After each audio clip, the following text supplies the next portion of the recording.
Again, hello, welcome to the first ever virtual fam tour, which we have themed the Totally Fly Woman in Agriculture. So we are just excited that you are joining us today and taking interest in this theme and our area. So we have four special women here to represent this theme who have taken charge in this special role as women in a traditionally male-dominated industry, and we get to share what they offer here for visitors and residents, as well as for your audiences if they're looking for a safe outdoor adventure coming up this spring. So it's a perfect time to get this content out there for your audiences and followers. So I'm going to go ahead and get started. So I think we're going to get started. Again, bear with us here. Hopefully you can see my screen. It takes a second to load. Come on, you can do it, screen. Okay, well, there we go. All right, so I'm just gonna give you a quick overview start of what we're in for today. Starting with just a quick introduction again of myself. I'm Ashlyn Glather. I'm the director for Visit Goldsboro, the Travel and Tourism division for Goldsboro, Wayne County. We also have two other staff members on the line today. We have Joanna Farron, who's our communications manager, and then Amber Herring, who is our administrative assistant. So we are a three-woman show in this office. And then also, before we kind of dive into the total presentation, we'll give you a little bit of an intro to Wayne County here in a second, a brief recap of why we selected this topic and why it's important to us. We'll do a little icebreaker quiz to get you all warmed up, followed by the main event, hearing from all four of our speakers today. And then we'll save some questions from you, our media guests, until the very end. And that's kind of the flow of how we hope this virtual tour will go. So it looks like we have a couple more people coming into the chat. So I'm going to go ahead and admit them, welcome them in. All right. So just a couple of housekeeping things to go over. We just ask that if you are not speaking or don't have a question at the time, to please keep your mutes muted to limit the background noise. Again, since we're going to hold questions till the end, if you come across something fun to ask, please jot them down, keep track of them for when the time comes at the very end to share. We also, if your audio sometimes, this is the tech issues we suffer with these days, but if you have audio issues and you can't seem to get your question relayed, feel free to use the chat box to message me directly. Or if you want to message one of the guest speakers directly with a question, feel free to do that as well. This FAM tour is being recorded, so just FYI, because we plan to want to share this content with the public at a later date for those who are interested in women in agriculture. All right. Okay, so volume up. Now that you've gotten a little bit of intro of the staff behind the scenes making this all come together miraculously. I know we're mostly millennials in this office, but I'm not a very good representation of that tech savvy generation, but here we go anyways. We put together this video in the wake of COVID and how it's impacted our market and our travelers and the sentiment that people might still struggle with as they get back out on the road. So this is our call to action to help people recognize what there is to do and where they can go and to have a safe and meaningful experience. So go ahead and get this for you guys. Here's to the land of the long-leaf pine, the summer land where the sun doth shine, where the weak grow strong and the strong grow great. Here's to down home, the old North State, where we go next, what we do when we get there. It matters. As we venture back out, venture with intention. Reconnect to your sense of adventure in a meaningful way by choosing a destination rich with small businesses, eager to bounce back to greatness. Make your way to the family-owned farms, boutique shops, and most iconic barbecue of Goldsboro, Wayne County to enrich your life and help the strong grow great once again. Here's to the land where maidens are fair, where friends are true, and cold hearts rare. The near land, the dear land, whatever fate. The blessed land, the best land, the old North State. All right. right, so there we have it. It's a little glimpse of a virtual glimpse and taste of our Wayne County landscape and what we're trying to achieve as we encourage people to come back out, and especially to choose a destination like ours that has something special to offer, like the unique stories you're going to hear today.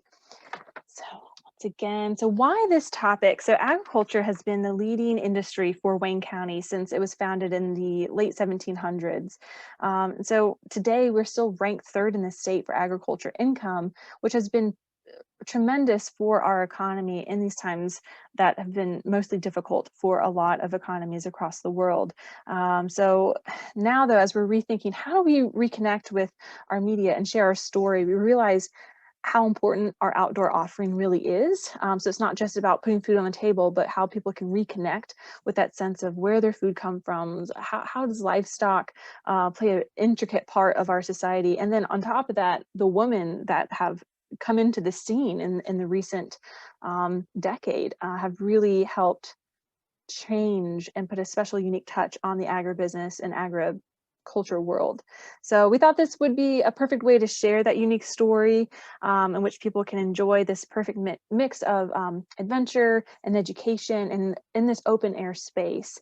So we hope this topic continues to inspire younger generations, especially our female generation, as they look ahead for career choices and what what they can do to make a meaningful livelihood as well. All right, so let me go ahead. All right, so now after that kind of recap, we're going to go into our pop quiz. So if you don't already have a pen or paper or whatever you need, this is just for you to keep track of your answers. So it's not anything that you have to jump out and shout at us if you got the right answer, but I'll try to look across the screen and see thumbs up if you think you've got the right answer. So how this will go is I'll read the question out loud. I'll give you about 10-ish seconds to jot down or think of the right answer. I'll reveal the correct answer after each question and just keep track of if you got them right or wrong. Maybe there'll be a prize. I don't know. We'll see. So, all right, here we go. All right, first question. What is the leading industry for Wayne County? Is it A, aerospace, military defense, Seymour Johnson, B, agriculture, agribusiness, C, automotive industry, or D, food and restaurants? Kind of think barbecue here. I wish I had the Jeopardy theme song in the background to keep us company there. All right, after some thought, do you guys think you are ready to hear the answer? Okay, well, it's B. So any thumbs up for that? Yeah, okay. I mean, tried to be a little obvious there of what today's topic is. All right, so great. So we're gonna move on to the next one. So question number 2 is true or false. Wayne County is ranked third in the state for agriculture income. I'll give you a second to ponder. How many of you guessed true? Okay, well then you got it right. Nice work. Smart folks here. All right, question number 3. How many farms are in Wayne County? Is it A, 50 to 99, B, about 99 to 250, C, 250 to 400, or is it over 500? Again, give you a second to think about that. All right, the answer is D. There are nearly 800 farms between our livestock and our crops. So nearly half of the land here in Wayne County, the physical land, is utilized for farming. So it's a pretty big space here we've got for our livestock and our farming. So, all right, almost there. So question number 4, true or false? There are 125 female producers in Wayne County.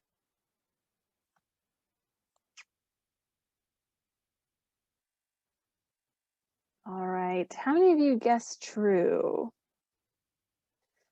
Okay, close. It's actually false. There's 225, so quite a lot of women here taking roles in our agribusiness scene. Okay, all right, last question here is another true and false. Wayne County was named in the top 5 best places to farm. True or false? Okay, well, the answer is true. So we are in the top 5 rankings of counties across the United States for places to set up shop for farming, agribusiness, agriculture, you name it. All right, so that is the wrap up of our quiz for today. How many of you think you got all 5 right? No, what about 4? Oh, okay, we got some that got 4, so those are tie. There's no tie breaking going on today, but you get bragging rights. So hope you can take that to the bank. You walked away winning our first ever virtual pop quiz for Totally Fly. All right, so now I'm going to go ahead and turn it over for the main event of why everyone is here on the call today, is to hear from our 4 panelists. So I'm so excited to actually get a little bit of a glimpse and learn a lot myself about the special role that women are taking in our county when it comes to our agribusiness. So today's guest speakers, we have Lynn Williams with Mount Olive Pickles. She's also the co-chair for the North Carolina Pickle Festival. We've got Emily Odom, the owner of Odom Farming. We have Morgan Dennis, the owner of a recent business, Morganically Grown. And then we have Debbie Craig, who is the owner of Holly Grove Farms in Mount Olive. So I can't wait to get started. We're going to get started with Lynn. I'm going to go ahead and let her get herself unmuted and take the floor. Again, just to recap, as Lynn has been, she's a public relations manager for the company for Mount Olive Pickles. I'm sure you've seen their jars in your supermarkets, no matter where you've grown up in the United States or even internationally. And she's also one of the front-running women who put on the most niche and fun festivals, I think, in the country, which is North Carolina Pickle Festival. So Lynn, I'm going to hand it over to you. I'm going to mute myself so nobody wants to hear me talk anymore. Well, good afternoon.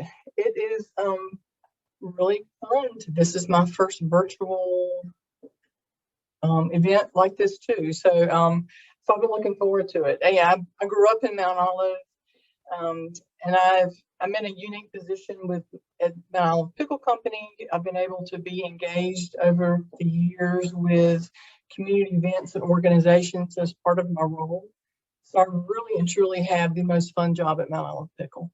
But I want to talk to you a little bit about Mount Olive Pickle, Mount Olive the town. Our histories are certainly intertwined, and it's hard to think of one without the other. Mount Olive, for reference, is the second largest municipality in Wayne County, and we're in the southern end. And we actually sit in proximity to Sampson and Duplin County. Part of Mount Olive is actually in Sampson, in Duplin. So we're the top 3rd county in ag, but Sampson and Duplin are also in those. They're number 1 and 2. I'm not sure which one's which, but within 10 miles of Mount Olive, we're the top 3 ag counties in North Carolina. And then there's the 4th would be in Union. So lots of agriculture, which really speaks to our roots. But we talk about Mount Olive and the company and Mount Olive, the community. Each one has its own rich history and stories.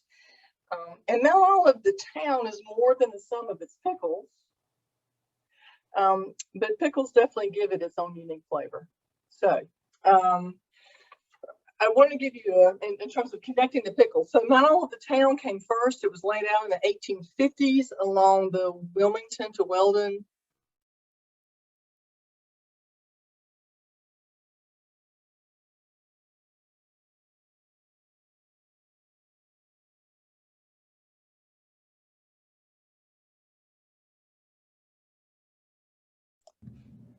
Oh no. Do you guys hear Lynn, or is it frozen? It's frozen. Oh no. Let's see. Sorry guys, let me see how we can fix this. All right. Uh-oh. Let's see here. Oh no, looks like she went frozen. So I will have to say, we might have to come back to Lynn. She could be coming back on in a second after her internet maybe irons itself out. So what we'll do is, this is unfortunately bound to happen in times like these. So thanks for your patience and bearing with us. Let's see if she comes back on in a second. If not, we might have to come back to her. So we'll probably go on to our next guest speaker and then just get Lynn back on when she's back with us. So I'm going to keep an eye out for her. And then what I'm going to do is, Emily, I don't know if you want to, Emily Odom, if you want to come on deck Can go here. if you need me to. Yeah, let me go ahead and just scroll through some of her slides. And thanks again, y'all, for bearing with us. The internet can do that sometimes. Okay, so I'm going to go ahead and switch gears. We'll come back to Lynn hopefully when she can come back on. But Emily Odom, again, is the owner of Odom Farms. She's recently celebrated their 10-year anniversary of operating this farm, which has become an agritourism icon and hotspot for our area. So I'm going to go ahead and hand it over to you, Emily, and I will be going on mute. All right. Good afternoon, y'all. Thanks so much for this opportunity. We appreciate you being on.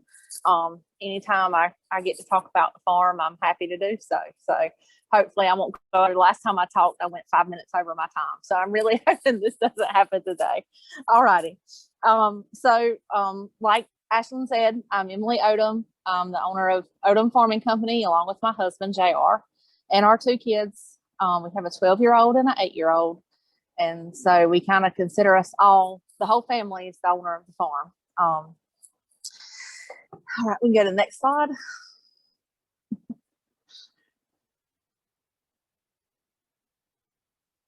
Yeah, there we are in our glory.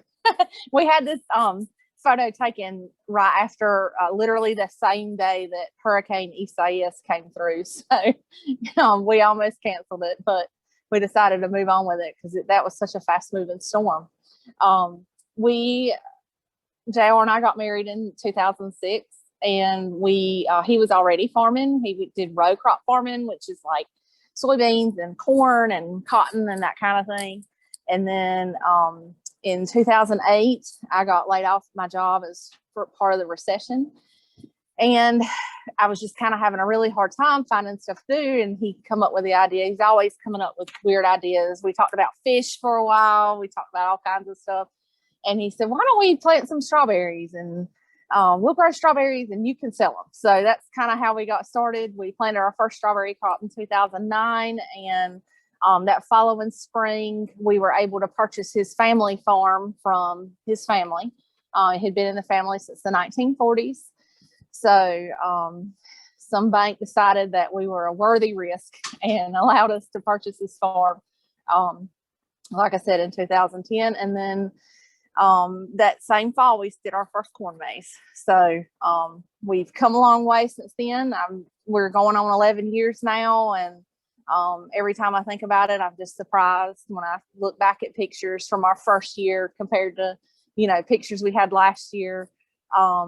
It just surprises me every time. So last year, I counted up the other day, I think we had almost 6,200 people come to the farm, which just shocked the heck out of me. So we do both come from farming families. JR was farming, his family farmed, obviously. My family farmed as well. And so I kind of knew what I was getting into, but not really knew what I was getting into. And so here we are today. All right, we move to the next slide. So our year starts out right now, it's super muddy. Everybody's had a bunch of rain. I was going to, be out on the farm and show you stuff, but 1, my internet didn't work, and 2, there's not much here but mud right now. So I'm just sitting out here enjoying the weather today. We're doing planning, cleaning up, getting ready, all the behind the scenes work that it takes to be open in April for you pick strawberries. In our area of North Carolina, we're usually open from, we always say, around April 15th through possibly Memorial Day, the first week of June. Strawberries are a cool weather crop. They don't like the heat. So usually when it starts getting hot, that's, the berries just go downhill, and they can't stand it. So we'll be open for those again this year. We have about 2 acres planted this year, so we're looking very forward to having tons of people come and you pick these strawberries, so Emily does not have to pick the strawberries herself. We have a playground. We're gonna be doing some hay rides and fun stuff on the weekends with that. So we're looking forward to it. We're tired of the cold, rainy weather. We're ready for strawberry season to come out. So like I said, we'll be doing that in April, and just, you know, getting ready for some beautiful warm weather. We'll move on to the next slide. All right, so while we're picking strawberries, we're also trying to get, you know, our next season together. And our next season out here on the farm are sunflowers. We have several acres of you-pick sunflowers. We usually plant them in successive plantings, which means we'll plant a field, wait a couple weeks, plant another field, wait a couple weeks. That way we have flowers, you know, for about a 4 to 6 week period. We are going to try to have them in June this year, but usually it ends up being in around July, sometimes into August when we have the flowers, just depending, like I said, everything we do depends on the weather. So we do you-pick strawberries. We cut like a maze, sorry, not strawberries, sunflowers. We cut a maze out in them. We let folks walk and enjoy them. We have our playground open. We do hay rides. We sell to people who are looking bulk orders of sunflowers. We also have a lot of photographers come out and take pictures of their clients and the flowers. And we just have a great time. We usually end up with some amazing pictures. And I love seeing our farm through the photographer's lens. They just, you know, places that I think just look, you know, there's nothing special there, and then they take a picture and it's just glorious. So we get a lot of that. We also have nature photographers come out. We have a lot of wildlife. You see a butterfly in this picture, lots of birds. And so I always enjoy seeing what they see too. So, and we'll have those again, like I said, this year through the summer. So we can go to the next slide.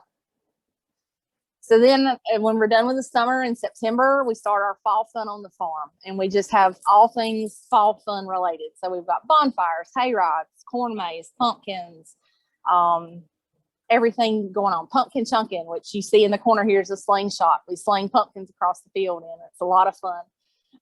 And so we usually run that through the 3rd week of September till the 1st week in November. And, you know, we've got work open all weekend. We have different things going on around Halloween. Sometimes we might have a haunted maze or a nighttime attraction. Last year we did full moon hay rides and like a hike through the woods. So we put out like glow sticks and let people walk, and it was just beautiful out there with the sun coming through. I meant the moon. It was bright enough. Sometimes it felt like the sun, but it was the moon, and we just had a great time. And so we'll be doing that again this year. We're thinking about maybe bringing back a haunted attraction. We're not really sure how that goes. We're not great big haunted people, but you know, people seem to enjoy it and have a lot of fun. And there's not a lot of those activities in our county right now. So people are looking for something to do. All through the year, we also have events on the farm. We have the farm open for people to come and have meetings, to come have parties, that kind of thing.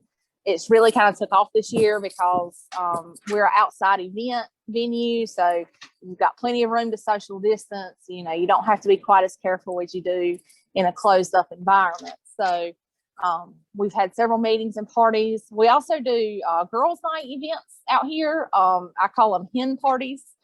And we'll come and have like a little dinner. We might have chicken salads or something, and then we'll do something fun. We've planted succulents in teacups. We've had paint parties, bouquet parties. One time we had a pumpkin chunking tournament. We just have a good time. It's just a fun night to come and relax with your friends out on the farm and just enjoy being in this beautiful setting and just having some time to yourself. And we plan several of those a year.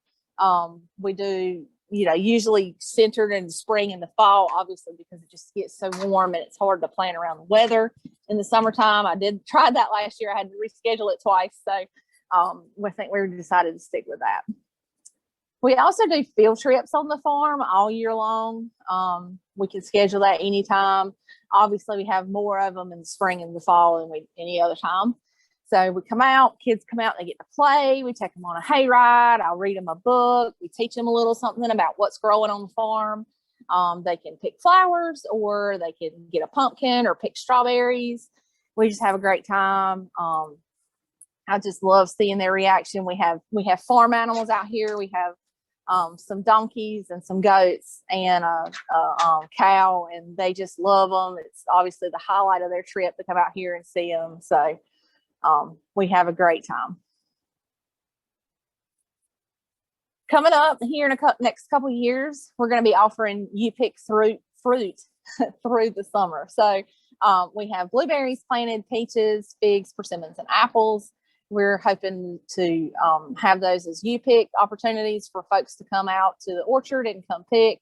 Part of our farm floods in major storms, or pretty much anytime Raleigh gets about 8 inches of rain.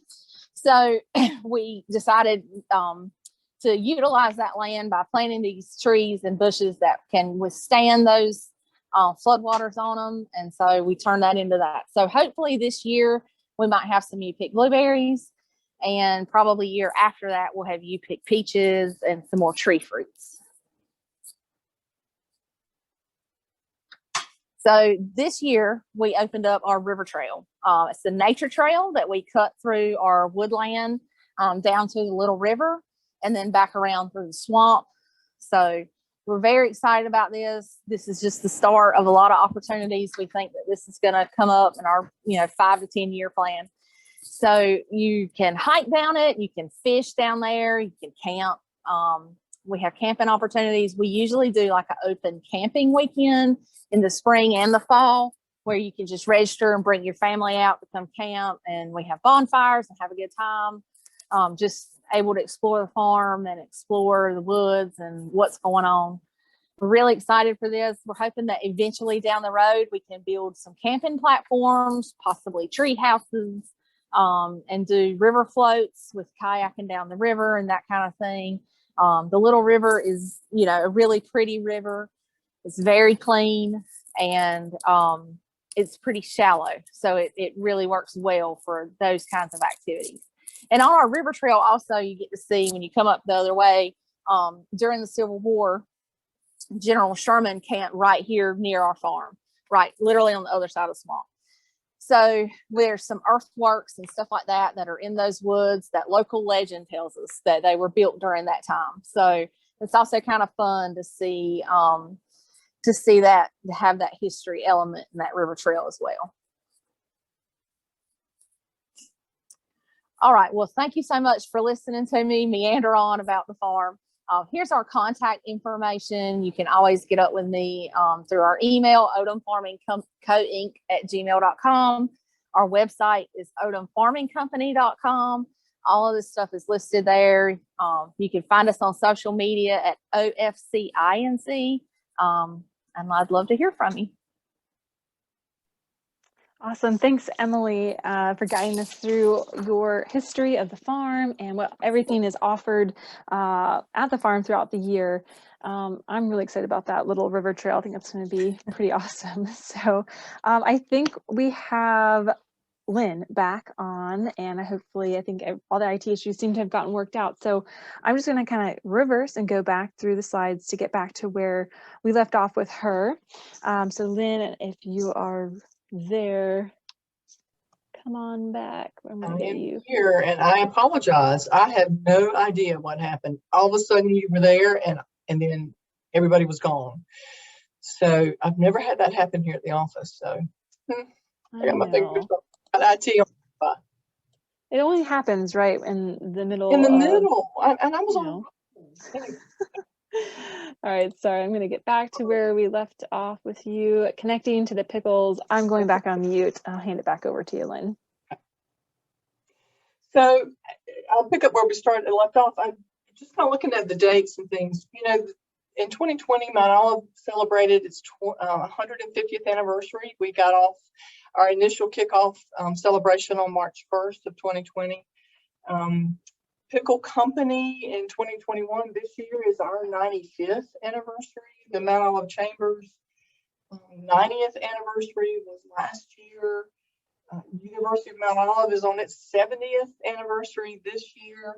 And the North Carolina Pickle Festival, which we'll talk about, is in its 35th. So we've been around for a long time. A lot of our institutions have been here, and I just think that's a nice history, and it speaks to, I guess, the longevity of what we do around here. So I want to go to before Pickles in Mount Olive. That'll be their next slide. And as Mount Olive was grew up around the train depot and post office. The founders of the company actually founders of the town purchased 4 acres of land around the depot and the post office from a prominent free Black family, the Winds, and they laid out the town from there. So that is a part of our history that is really cool and unique, I think. The town itself was incorporated in 1870, so we celebrated our 150th this past year.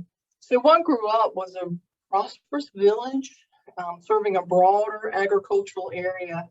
And by the 1920s, we had several large produce markets. And there were all kinds of things that came through here. Certainly potatoes and beans and corn, but strawberries. We were the strawberry capital of the world in 1900. Which I think is really cool.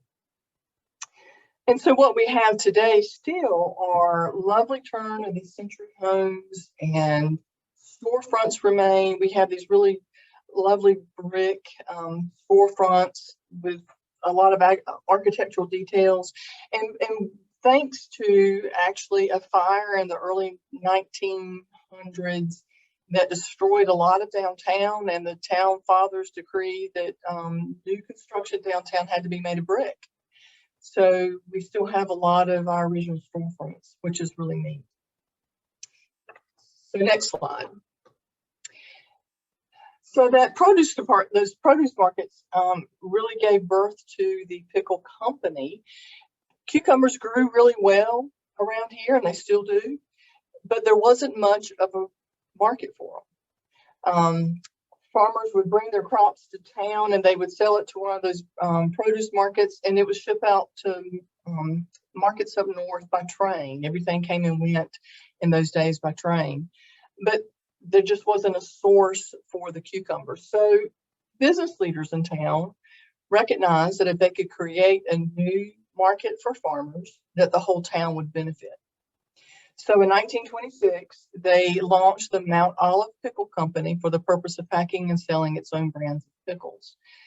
And the business leaders were the town physicians, the insurance man. The insurance man actually ran the company out of his offices downtown for the first 25 years or so.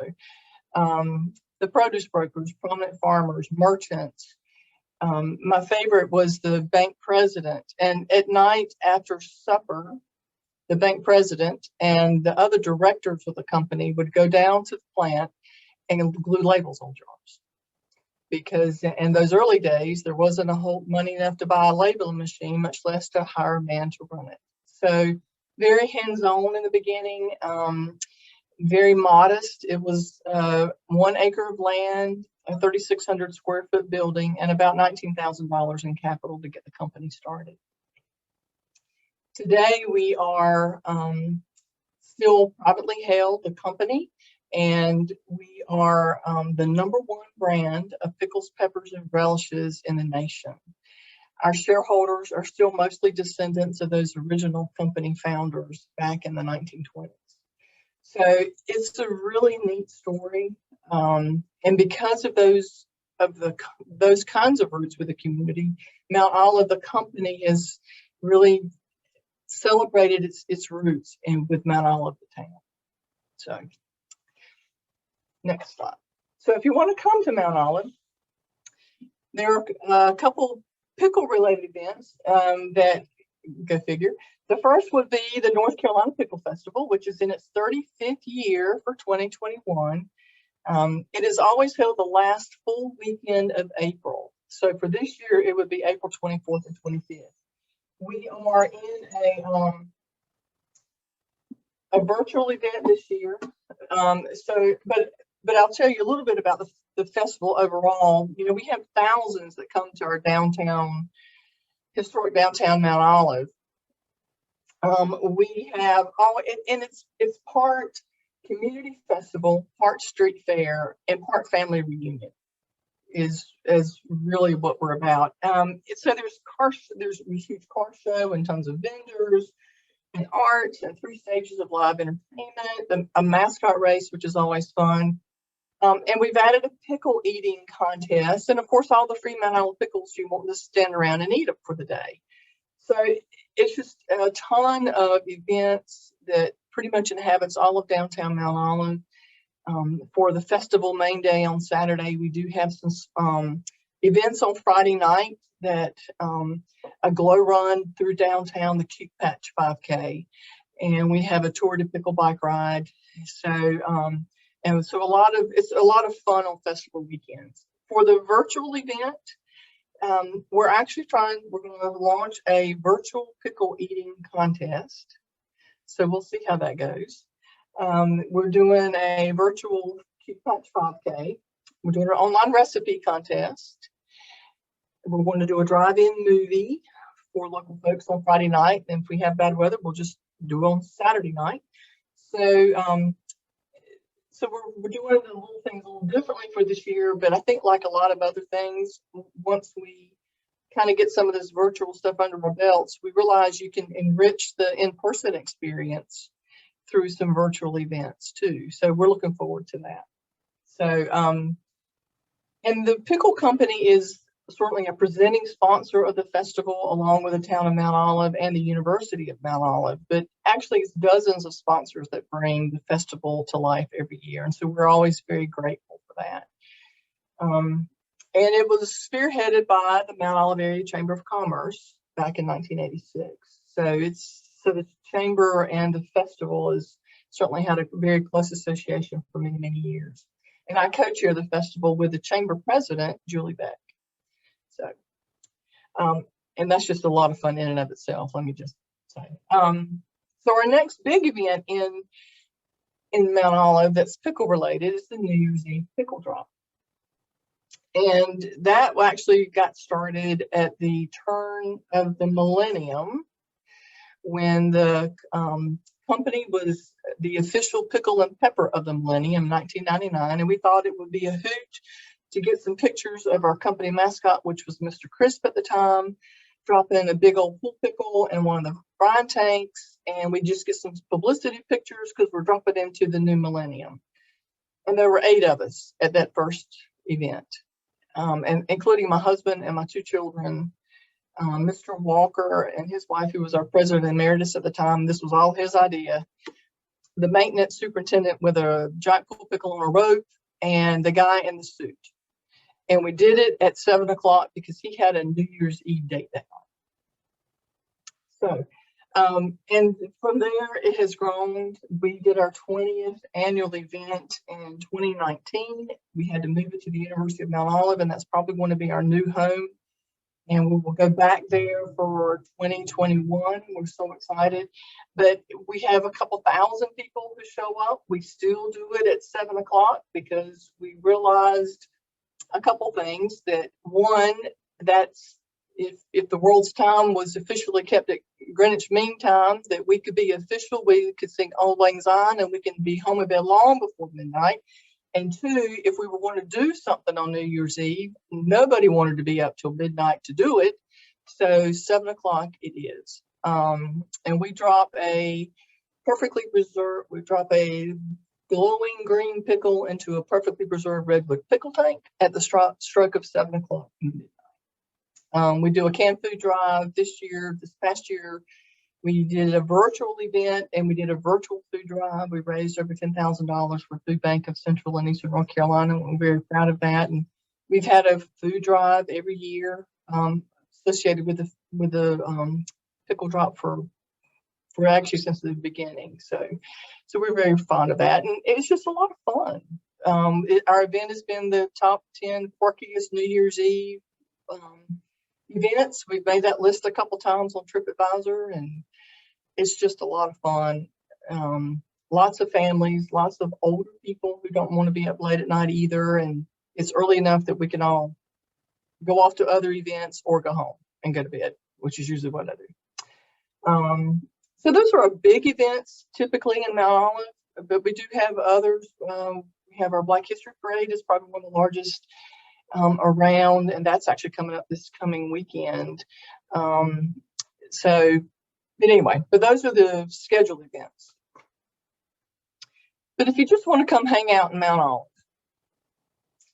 Olive, and we have Mount Olive Pickle Company. We have a wonderful little gift shop. It's not much. It ain't big, but it is chock full of pickle stuff. We don't offer public tours of our facilities. We get that question a lot. But you can visit our gift shop. We have a tour DVD, which you guys should have received, I think, in your package. And so folks can come and see how we make and how we do make our pickles here, and a little bit about the company. You get a free jar of pickles and a visitor pack when you do that. And you can take pictures at the real corner of Cucumber and Vine, which is right here at our company headquarters. For COVID at the moment, our plant facilities are closed to outside visitors, and that includes our gift shop. But we look forward, hopefully later this summer, when we can be reopened and we can have visitors come back again. We also, the town, we have a historic downtown. The district was created in 1999. The Historical Society put together a walking tour brochure, and they're working actually to update that now. But it's still, what we have is a really fun. You can just walk around and see kind of the impact of what the agricultural industry did for the town and what we look like back in the early 1900s. We have beautiful homes, and the district includes homes from the 1850s to 1949.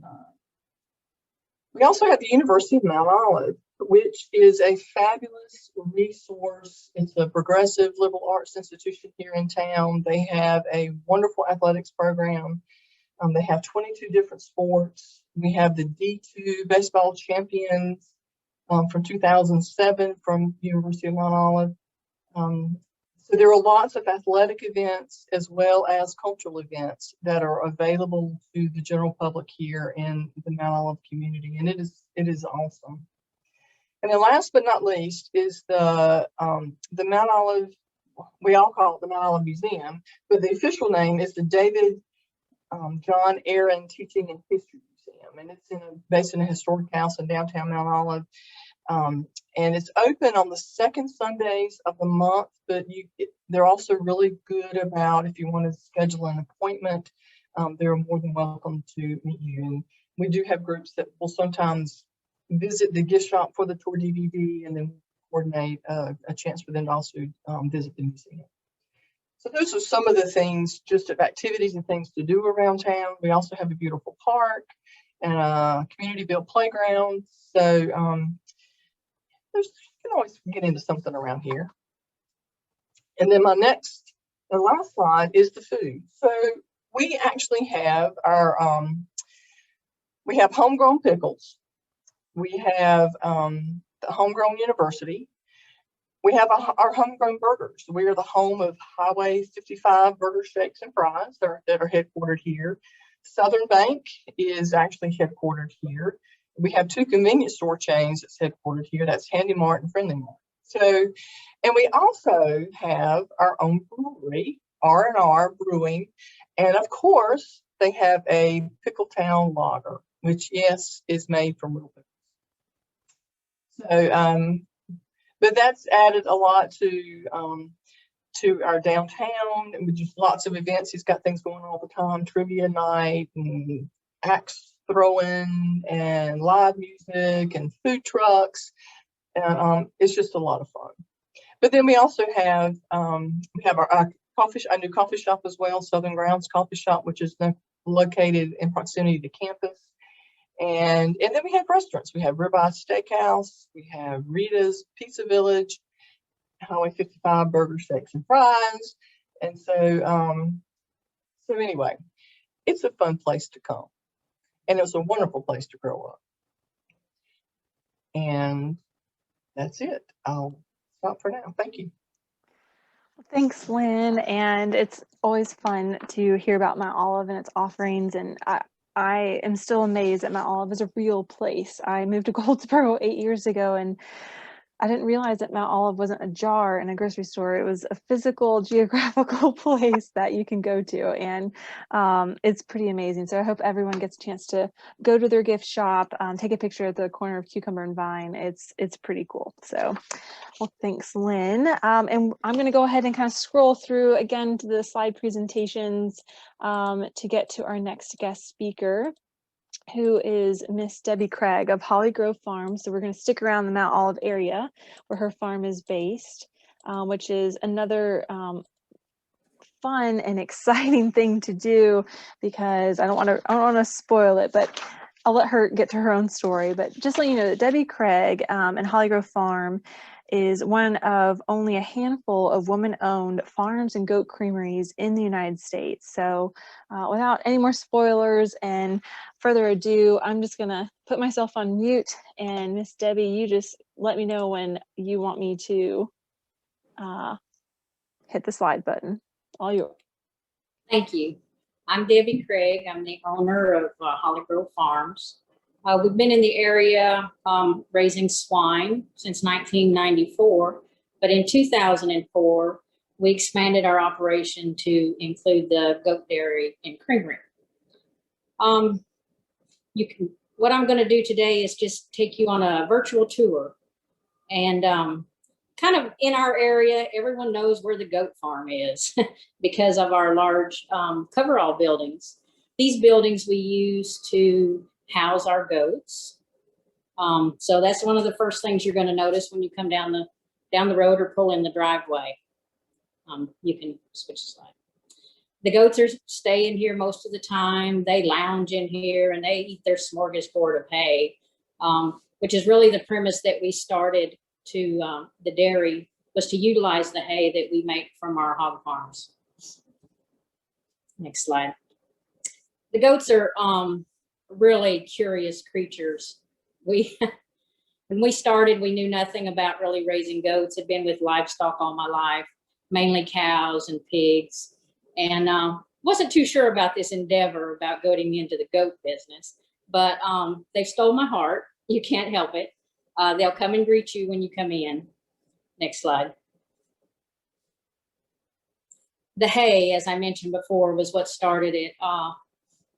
These big brown bales that we make, we'll go through about 30 of those in a week. So they do consume a lot of hay. Next slide. Some of the goats we keep outside. They're not all in the hoop buildings, but majority of the ones we're milking are. We keep dogs in with them to protect them from the predators. Next slide. In order to make some cheese, we've got to have some milk. In order to have some milk, we've got to have a kid first. So the first step is the freshening. The goat will have a kid. Normally they'll have twins. We do see triplets and occasionally we get quadruplets. But that is the first step. Next. After they've had a kid, of course, then they're eligible to milk. So this is a picture of a group of goats coming into the milk parlor, and they come in a kind of a stampeding herd. Get out of the way, they'll run over you. Next. The goats will enter the milk parlor, and we have stalls in there, and each stall has a divider. It's really kind of interesting to watch them come in, because when they come in, as the goat enters the stall, her body will actually open the flap for the next stall to open for the next goat, and it will fill all the stalls. We have 48 stalls. Next, please. We feed the goats when they come into the parlor, so of course they're eager to come in, and they get to munch their grain while they're being milked. Next. This picture is just the stall is completely full. You can really all you can see is feet and tails here. You distracted me with your notices up there. As the goats come in, their udders will be washed and cleaned. Next slide. And we'll hook up what is called a claw. We call this a claw. And it will attach to the goat's udders, and it uses a slight suction, mostly a pulsating, to withdraw the milk. Next slide. As the milk is taken from the goats, it is piped directly into large tanks. This tank here will hold about 350 gallons of milk, and it will cool it down as quickly as possible. And then we'll store it here until we're ready to make cheese. Next slide. Of course, the stars of our farm are the babies. Everybody loves to see the babies. We are very seasonal in having our kids. They're usually born in the spring, which is now. And as the kids are born, we take them away from their mamas, which some people think is kind of cruel, but we want the milk and we share the milk with the kids too. Next slide. Their first step is what we call our little kid house. And it's a building that was on the farm already. We utilize it. We have plastic totes. We put shavings and a heat lamp, and the kids are brought in and dried off and kept warm. Next. Every baby born has to be bottle fed, and that is quite a chore. And some days when we have an abundance of babies being born, it gets really hectic, and all you hear is blah, blah, all night you're asleep. But this is a day one baby. Next. Pretty soon we teach the babies how to drink from a bucket. It'll have 6 nipples on it, which helps our labor force tremendously. Next. Then the kids will graduate. We call this our big kid house, just a pole barn shelter that we built in order to house the kids. Next. And the kids will go in here and be placed in groups of 12. Why 12? Well, the bucket has 6 nipples, so we can put 2 buckets and get everybody fed all at once. Next. And this house, the only thing we put in this house is our little dolens. So these are all little females. They will be raised as replacement stock for the farm. Next. They'll stay in this barn for approximately 8 to 12 weeks. This is a group of little ones that are about ready to go out. Next. It said milk for 8 to 12 weeks. The animals are, go ahead, next. They learn to eat grain. Once they get to consuming enough grain, then they can go outside and come off the milk. Next. And they get right in on eating all the hay as well. We utilize all kinds of recycled things for hay feeders and waters and mineral feeders.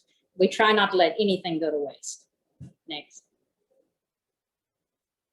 Okay, this is our cheese plant. So we're gonna go in here and we'll talk about how we make our cheese. We make a fresh cheese on our farm. And so the first step is we have to pasteurize the milk. This is our pasteurizer. It's a vat pasteurizer. So we can put about 500 gallons of milk in here at a time. And after we pasteurize it, we'll add our rennet and cultures, and about 14 to 16 hours later, we'll have our curds and whey. Our curds and whey will go into cheesecloth bags where it will drain. We'll let it hang there for about 24 hours. Thanks. At that time, the cheese is actually ready to package. The only thing we do at that point is we'll put it in a mixer, add a little bit of salt, which brings out the flavoring, and also works a little bit as a preservative. Next. Cheese is packaged up. A lot of our sales of cheese goes to other cheese plants for further processing. So we make over 200,000 pounds of cheese a year. So it's not all sold locally. We sell pretty much up and down the East Coast mainly. We have sold cheese as far as California, but our main base is North Carolina, up the East Coast, up into Maine, and maybe down into Georgia. Next. We do several different packaging options. We have gotten into restaurants. We do a lot of cheese for restaurants. That's our next stage of sales. We do a little bit of retail, some of the specialty shops and what have you. Next. We do gift boxes during the holidays. We also partner with a local bakery, Mickey's Pastry, and they make cheesecakes out of our cheese. And we do a lot of that during the holidays. This is our gift shop on the farm, and it's our on-farm store. It's open every Saturday for the public to come. Next. Inside, you'll find little odds and ends, basically things to kind of fill the shelves, because the main star is the cheese and to bring people in to buy the cheese. We also carry, excuse me, some local meats from neighboring producers. We try to have fresh eggs, and we sell quite a bit of goat milk soap. That's one of the things that draws in a lot of people. We have people who buy milk from us and make soap. Our gift shop is open every Saturday, and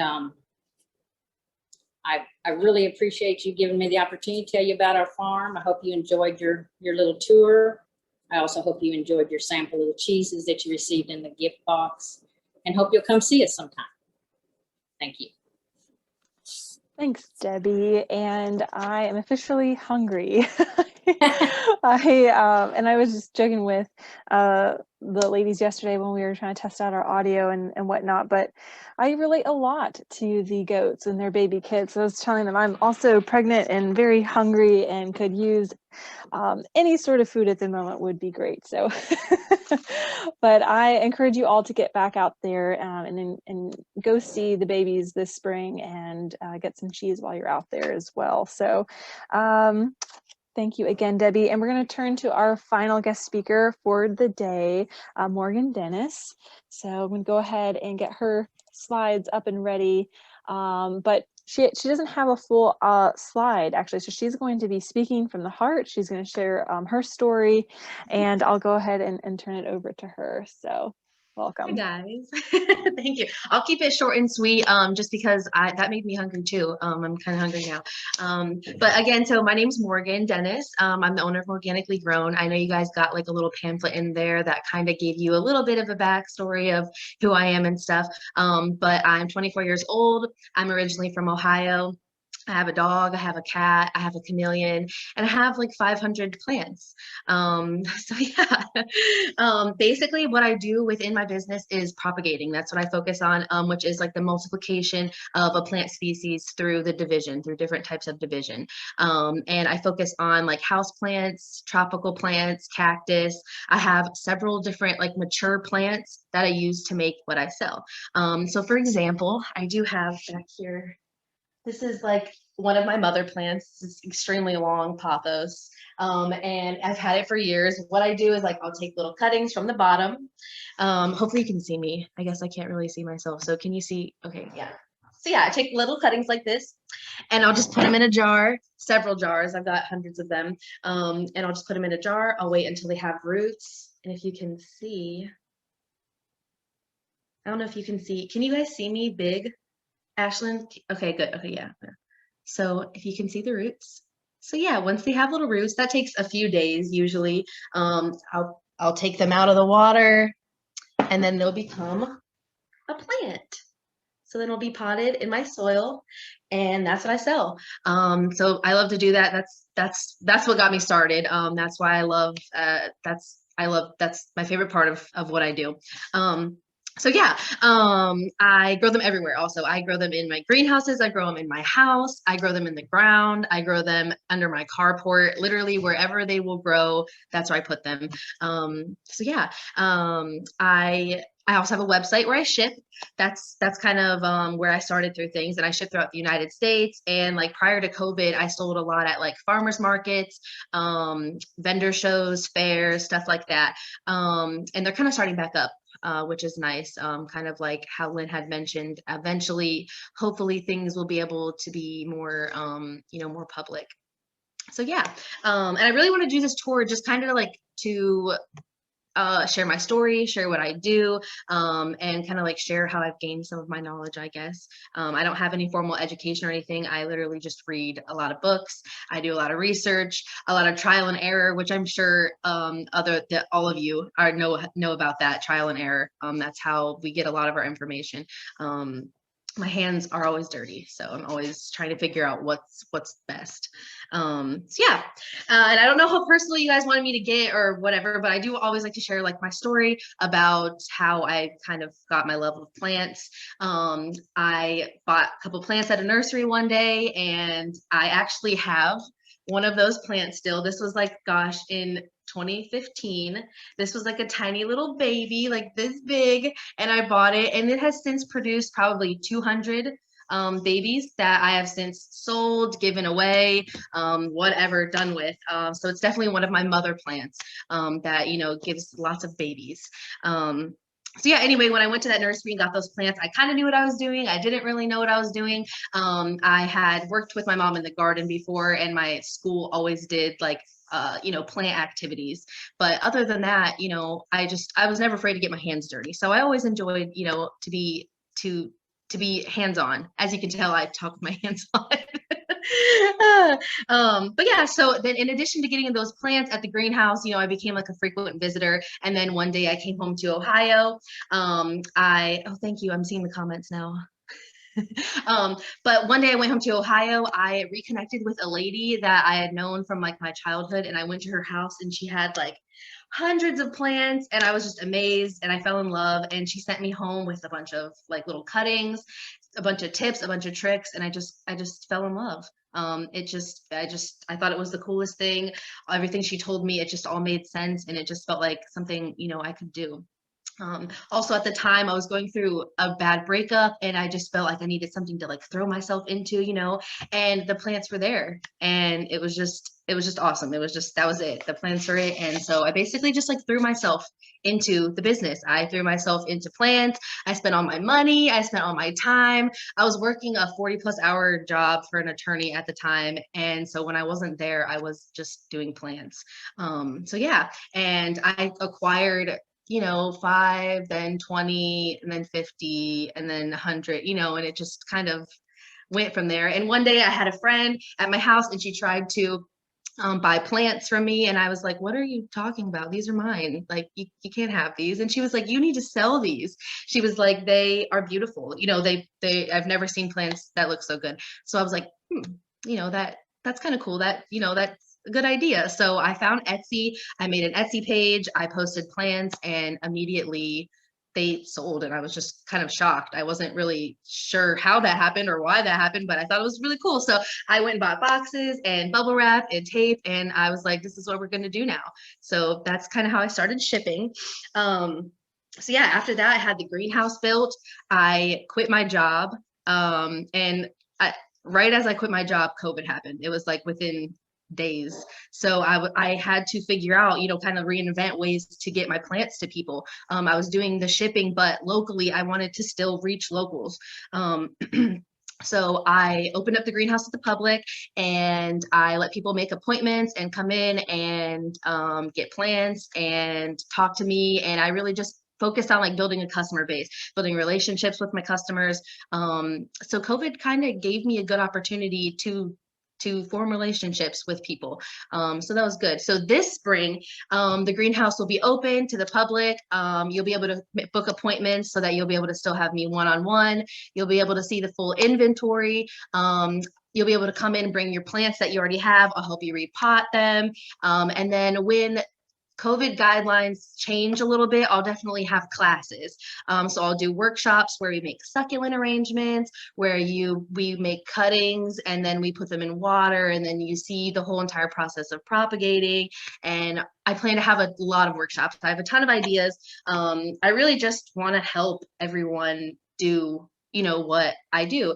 And everyone loves plants. You know, you see them everywhere. You see them on social media. You see them at your grandma's house. I see them everywhere. So it's just one of those things that everyone likes to do. And I just, they're my therapy, and it's one of those things that I like to share with people. I want to share with people. And there are so many different ways like to expand the business, but trying to be active on social media. Sorry, my dog's barking. Trying to be active on social media and is like a really good way to increase business and stuff. But when you have like that constant feeling to be in the dirt and away from people and just with your plans, it's hard. That's probably my biggest thing, is trying to find balance between getting the business going in a way and also maintaining my roots, literally, because that is just, I want this to be therapy. I want it to be good for people. So yeah, that's kind of my story. That's kind of where I'm going with things. It's very early on, like Ashlyn said, so stay tuned. These are in my very starter years. I'm hoping eventually to have several greenhouses, hoping to have the plants in lots of different locations. So yeah, that's my story. Well, thanks, Morgan. And You're I know welcome. it's a lame joke, but I Oh yeah, I admire didn't tell you about how the name too. I didn't mean to yeah, let's interrupt hear you, about but the name. I definitely had to share that. And how I get asked a lot how they came up with the name Organically Grown, just because it's catchy. And I was potting plants one day with organic soil, and I was sitting there by myself, and I was just like, organic, being potted by Morganic, and I just thought it was really funny. And I told one of my girlfriends that like I just called myself Morganic, and she started calling me Morganic, and now all my friends call me Morganic, and now my plants are naturally Morganically grown because they're my children. So that is how the name came about, and I love it. Everyone loves it. It's definitely catchy. It's one of my favorite things about my business, so definitely grateful for my dorky mind coming up with that one day. So It's clever and it's awesome. So I joke that I can't even keep a chia pet alive. Like I think my parents just stopped getting them for me in like I don't even know, 6th grade, because you there's need like to just come to give the up. greenhouse, and I'll show you. I'll give you some tips. I do. I need help. So, but yeah, thanks so much for walking us through your recent history and the business plan and the clever title. And thank you for listening. Yeah, absolutely. So I just wanted to, I know we're a little bit over our time, but now is the time to kind of switch it over and ask some questions. So I just asked that obviously, we might have lots of questions. You can use the chat box still and message people directly or to everyone, and that's totally fine. But I also just want to say that whenever you do want to ask through your mic, just go ahead and share your name, your media affiliation, and if it's for a specific guest speaker, just make sure they're aware of it so we know who's supposed to be speaking first. And I'm just going to stop sharing the presentation at this point so it's a little more of a discussion across the board. So I'll go ahead and mute and open it up for any questions from our media guests. I have a question. Hey. I'm Mikkel from Sometimes Home. We're based in Raleigh. My question is about Mount Olive, Lynn. Where did the name Mount Olive come from? Because olives can be pickled too. So I didn't know if there was some sort of association. And we watched the DVD, which was great, but it wasn't mentioned there. Well, we really don't know exactly. The story goes that one of the founders was the son of a Baptist minister. His name was Benjamin Oliver, and somebody suggested naming the train station, the train depot, Oliver's Crossing or Oliver's Depot. Well, he didn't want that, and so somehow in the conversation it came out, well, why don't we call it Mount Olive? And that's about the best we can get in terms of how it came about. And so we laugh that, we're in Eastern North Carolina, that we are not anywhere near a hill, much less a mountain. So there are no mountains in Mount Olive or olives either, just pickles. Yep. All right. Anybody else? I did see someone ask what plant I showed. This is a pothos. Super easy house plant, super easy to take care of.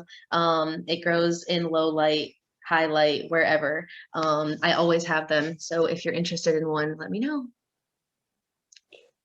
May I ask a question? Can you hear me? Yes, we can hear you. Go ahead. Okay, Penny and I love the little plants that Morgan sent us, but we've got no idea how to look after them. Oh, okay. So there was just a little thing in there that just said it. What do you know what plant by any chance? What does it look like? I sent a couple different ones. I sent an aloe. Something sort of a cactus type thing. Okay, so well, all of them really have the same care. So this is really for everyone. You got a little biodegradable pot that has a plant potted in it. There's some roots in there. It's in some really great draining soil. Take that plant, put it somewhere sunny, like in a windowsill, close to a window, somewhere in that area. Leave it there and water it when the soil is dried out completely. This will be usually like about a week. So I sent them, they were watered. They may have need water, they may not, but if the soil is dry, stick your finger in there a little bit or stick a fork in there or something like that and see how wet the soil is. If it's dry, go ahead and water it all the way until the water is pouring out of the drain hole, and then you're good to go. Don't water it again until it is completely dry. And should they be transplanted into something bigger than those peat pots? They're okay for now. They can be in those pots for like another 3 months. So if you want to put it in something prettier, you feel free, you can, but I would recommend something that has a drain hole at the bottom of it. Anyway, thank you very much. And thank you to all the other speakers for their gifts as well. They were very nice. Awesome. I'm glad you liked them. Good deal. Okay, anyone else? Oh yeah, and if you do have questions about exactly what plant, because I did send a couple different variations, feel free. You guys have my business card, which has my number in there, so feel free to send me a picture of it, and I will respond with exactly what plant I gave you. Awesome. All right, I think Emily Olin, did you have a question? Yeah, I'm Emily with Main and Broad. I'll just ask, and this is to any of the speakers, if they could just speak on sort of why it's important to encourage and just to encourage women in agriculture in such a rich, deep agricultural community. Like, what is important about really building up the women in that industry?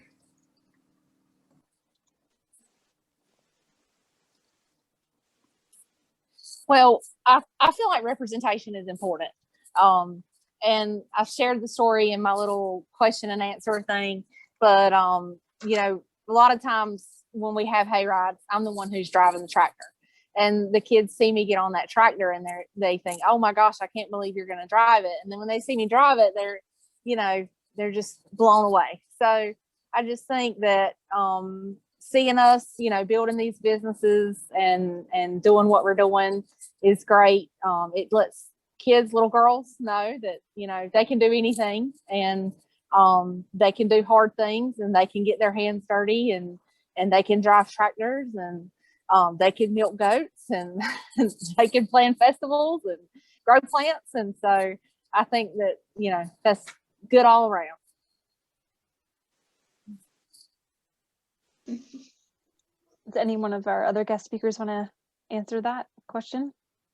I mean, for me also, just like, I'm very young, very start out, so I'm single. I don't have really any family down here in North Carolina or anything like that. So I think I talk a lot about being able to just do it by yourself. Like, just because you are a woman, just because you are single, just because you don't have a husband, just because, there are so many other ways to be fulfilled. There are so many other ways to do for yourself, to have a business by yourself. You don't need a huge family. You know what I mean? Like, you can do it. There are other ways to get help. There are other people that will help you. So it's just, you don't, just because you are a woman or single or whatever, you don't have to feel, like that you can't do it. So I don't know. I always try to talk about that, because it can be helpful. It can feel like it's really hard when you're by yourself. So yeah. I think there's been a big change over the years. I think I'm one of the older ones here, but when I was in high school and my family had moved to a farm, not from a generational farm, there weren't a lot of girls involved in agriculture. And as I was going to school and I wanted to get into the ag classes and the FFA, I was banned. I wasn't allowed to join. And my parents actually stood up for me and said, we're going to take this to the state school board if you don't let her in. And so I was the first girl at my school. and the only girl in the school for 4 years until I graduated that was in our ag program. And it's nice to see. Today I get tours, FFA groups come to the farm and visit, and I get NC State students, I get vet students every year that come, and the majority of them are girls. So it's really kind of flipped over, and it's good to see. And I'll just add that I think there's lots of room in agriculture and agribusiness. There's lots of room for lots of different talents and skills and perspectives. So there's a lot of room for growth, and I think agriculture, agribusiness makes room for, women can stake their place and make a difference. And I also certainly appreciate the value systems that farm families have, and the roles that women play in setting those values and living those values and teaching to their children and sharing them. So it's a great industry. It's really one of a kind. And the big picture thing, outside Wayne County, agriculture and agribusiness in the years to come, we're going to be charged with feeding 7 billion people in the world. So it's going to be all hands on deck. Whoever can step up and get the job done. And I think that makes it open to everyone who has something to offer. Yeah, I find it so inspiring, because I think growing up for me, I never considered, and I was in the mountains too. I a lot of livestock, especially in orchards, and it just wasn't really talked about a lot in school, or we weren't really exposed to that frame of thought of, no, you can create and build in many different ways, not just in soft skills, but in the ag world too. So I find it to be incredibly interesting as well. But Lisa J, I think you had a question, right? Yes, I do. Actually, I was just curious, what do you find being a woman in agriculture, what is your biggest challenge?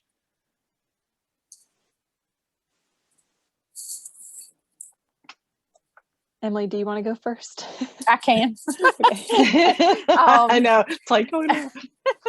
So actually yesterday morning, I went to a meeting with some local ag folks about flood mitigation in our county. Obviously with the Neuse River, we're on the Little River. We have several different swamps and things. And with climate change and everything going on, that's going to become a bigger problem.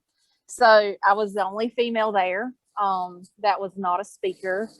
And you just, you kind of walk in and everybody just kind of looks at you and, what are you doing there? So, they're all very nice, but for a minute, they just kind of look at you.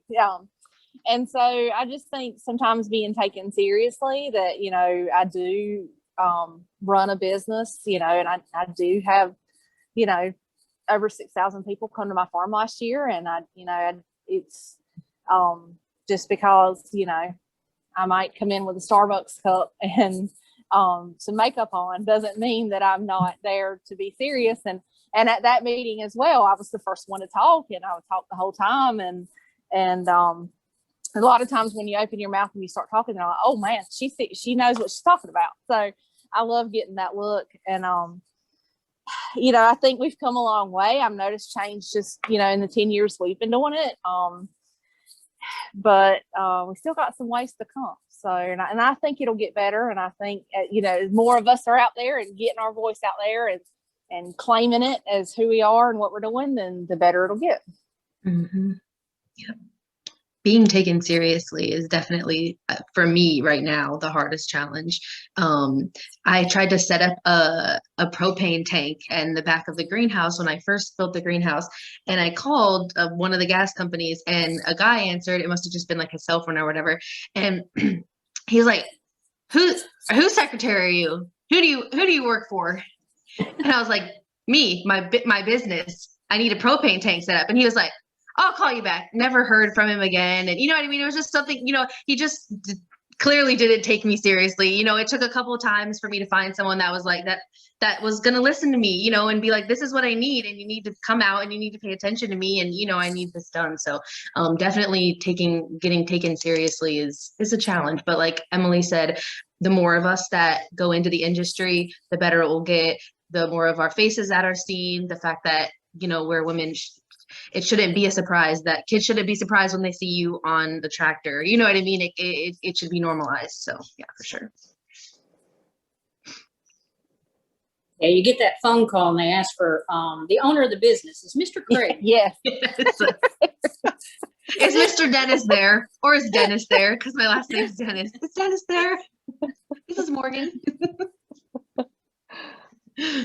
Yeah. And I'm a little different just because I'm in an office in the workplace. And so for me, it's more of an issue of, you know, work-life balance and trying to juggle everything that we all juggle with kids and school and after-school stuff and work and getting it all done. So I think that's the challenge more so for me. I don't get too many talking about the owner of the Mal Pickle Company. I don't get too many of those questions. Well, I think we've got time for one more question, and not to rush, because we want an open line of communication even after this is over. But while we are all gathered here, is there one more question left? Okay, so if there's nothing pressing, but I know we can just go ahead and wrap our formal portion of this up, but I just want to reiterate that I'm so thankful that y'all spent your afternoon with us, or a portion of it, to hear from just 4 of the 225 female representatives and female producers in our area. And that doesn't also include roles that like Lynn Williams has within her company as well. So the ag roots run deep here, and women are part of those roots. And it's really fun to hear some of the social aspects, the social issues that maybe surround women in the role, and also just hear how besides those social issues, women didn't even factor that in. These 4 ladies just demonstrated, I want to do it. I'm going to do it, and I'm not going to let gender be a factor. So it's very inspiring.